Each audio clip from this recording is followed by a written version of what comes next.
Today we read from 1 Samuel, chapter 17, verses 45 through 50.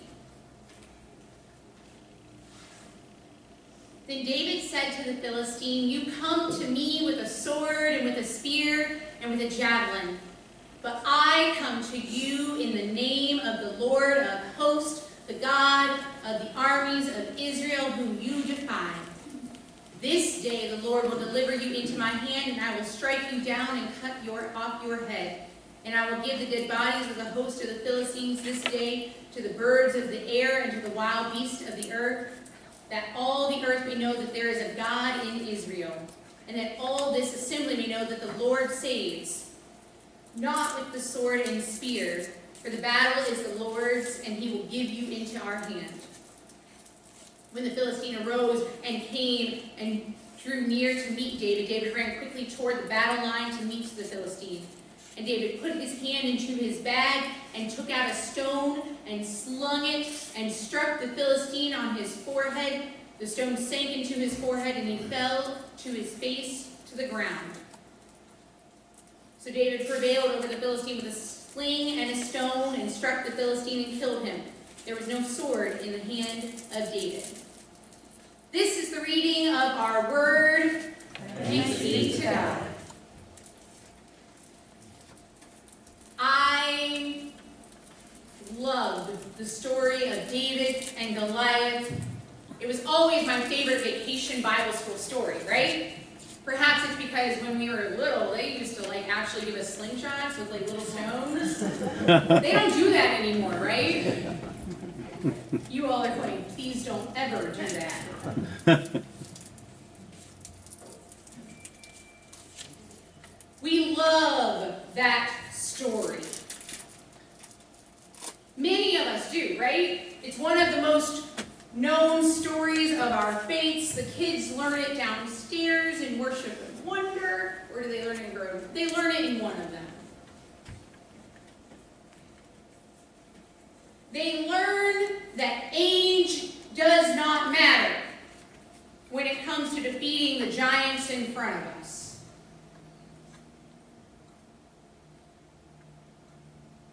They learn that when they're young. But what happens after the giants fall? You see, the story of David, his testimony of faith, does not end with the story of David and Goliath. And I just read from it a short snippet, the best part, right? The climax of that particular point. But it doesn't end there. We're only in 1 Samuel chapter 17. We go through the rest of 1 Samuel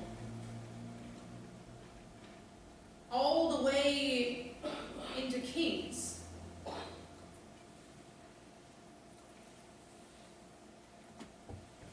David's story doesn't end there. And it's only part of the things that we probably know the most about David. Because what's the other part that we know about David? Y'all. Okay, high schoolers don't respond and interact. You all don't respond and interact. When I went to the Tyrone Wells concert this last Sunday evening, I was affirmed so greatly because he stood up there like this, singing. I was like, yes, preach to me. He tried to interact and engage, and they all looked at him blankly. I went, yes, this is how ministers work. We do this. David's next most known story is David and Bathsheba. And that's not such a pretty story, right? Some of you all. So David has these two very distinct points of time in his life that we as people of faith know the most about. One at the very beginning of his early age into adulthood. Generally, most people consider David sometime somewhere around like 16, 17, 18 years old at this point. He was a young man when he killed Goliath. The youngest of his brothers, anointed by Samuel to be the next king. And he kills the giant in front of him with a slingshot and a stone. The next giant in front of him, though, is not so tall, and it resides inside of himself. You see, it's really, really easy to fight against an oppressor in front of us.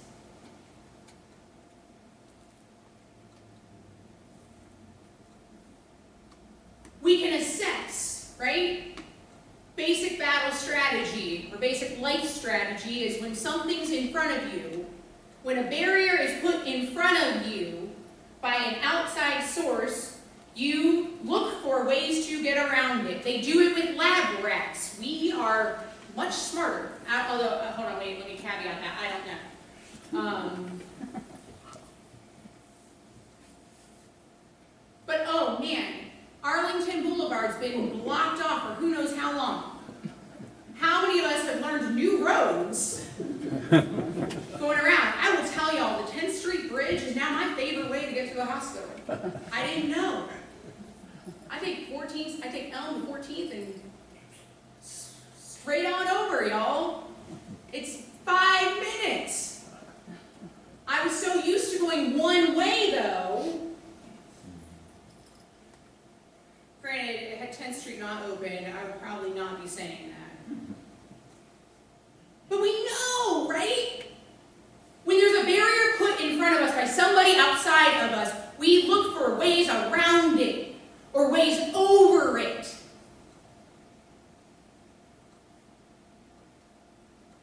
And when those giants fall, we feel such a sense of accomplishment. We have overcome, right?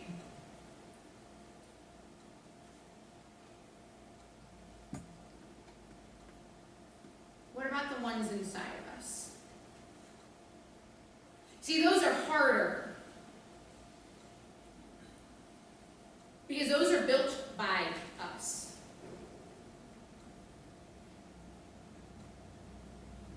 We love the initial story of David and Goliath because it's simple, straightforward, easy. Something's in front of you, knock it down.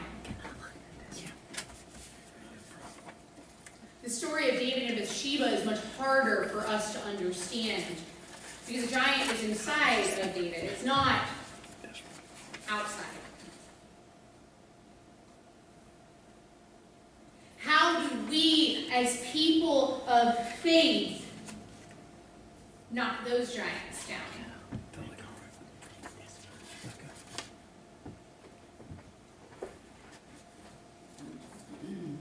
That's a question, right? And it's a question that has to be answered inside of each one of us. Because whatever giant you have, or however many you may have, and they might be different heights. I always loved Roald Dahl's The Big Friendly Giant. If you've not read Roald Dahl's Big Friendly Giant, they now actually have it on a movie. It's good. I still like the book better. But giants came in all shapes and all sizes. Some were easier to get around. Others not so hard. Not so easy. As people of faith, though, when an external giant falls, we are, yes, I'm stronger, I'm better, I've been made stronger through this process. When an internal giant falls, we feel shame that we even had to get over it. Am I wrong? I mean, I don't think I'm wrong.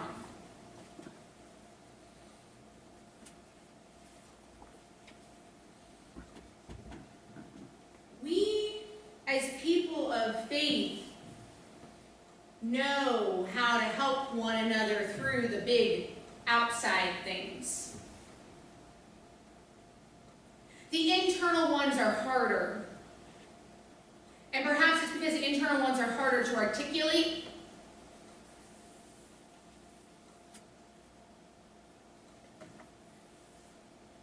When I was pregnant with Gwendolyn, and until afterwards, and in fact years afterwards, I did not realize the state of depression that I was in at that point in time. Bed rest is not fun, y'all.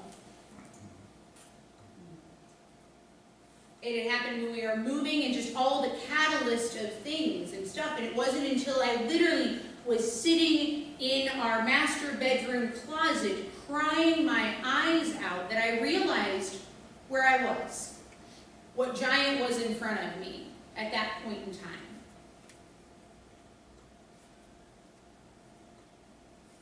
And when you know when they're in front of you, sometimes it's easier than to make mention of them. You know, I can talk about that one. That one's easier. It's several years ago. You know, you have those bouts here and there, beyond. And it's for a concentrated point of time. Not all giants are like that, though. Sometimes it feels like we're whittling down on a never-ending woodpile.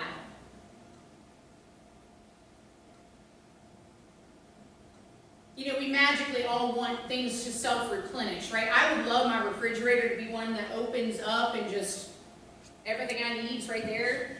Those commercials fascinate me. I do have some preferences, but, you know, right? Open it up, full. But that's not how life works. It doesn't always constantly self-replenish. But we have doubts as people of faith. The story of David perhaps is one of the most interesting testimonies of faith because he goes through these high, wonderful points and then has some low, down there points. We read about it in the Psalms. We read when he is praising God for he is exactly who he's created to be, and then we read of when he's in despair because he's exactly who he's created to be.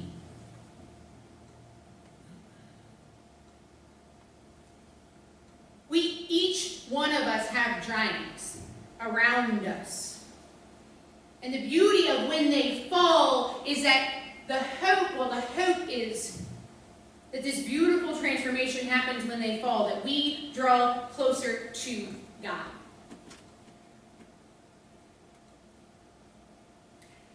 I think that depends on what weapon you're pulling out.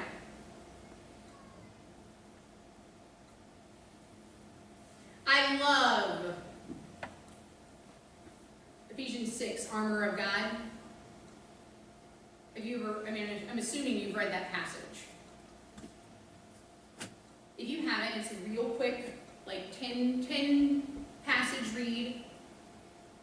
And it talks about the armor of God, the breastplate of righteousness, the belt of truth, and, you know,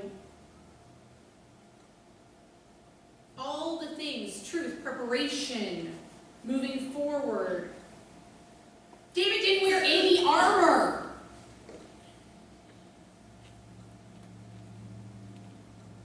He didn't wear any armor but the armor in his heart.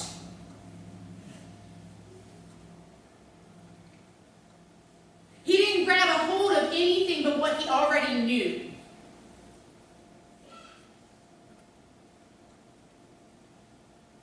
We, as people of faith, sometimes end up in the story of David and Bathsheba. Not exactly, please, I don't want to know.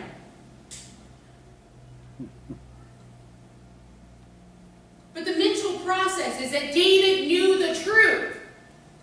He had already used that truth to dispel one of the biggest giants known.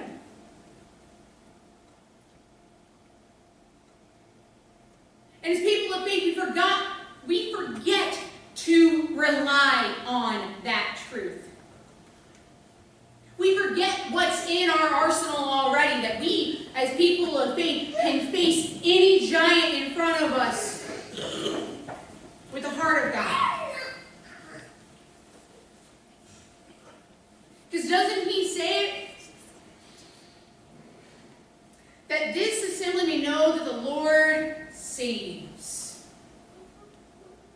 and that this battle is the Lord's.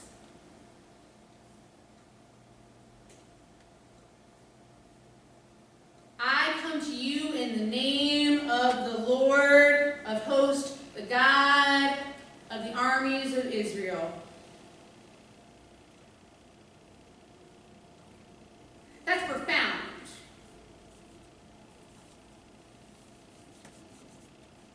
It's also a conscious reminder to us that when giants fall, how they fall is not reliant necessarily on our own power, but on the power of God.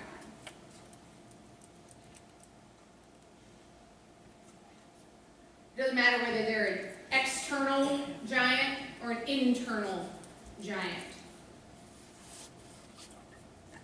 Turning to God and trusting in God is David's testimony.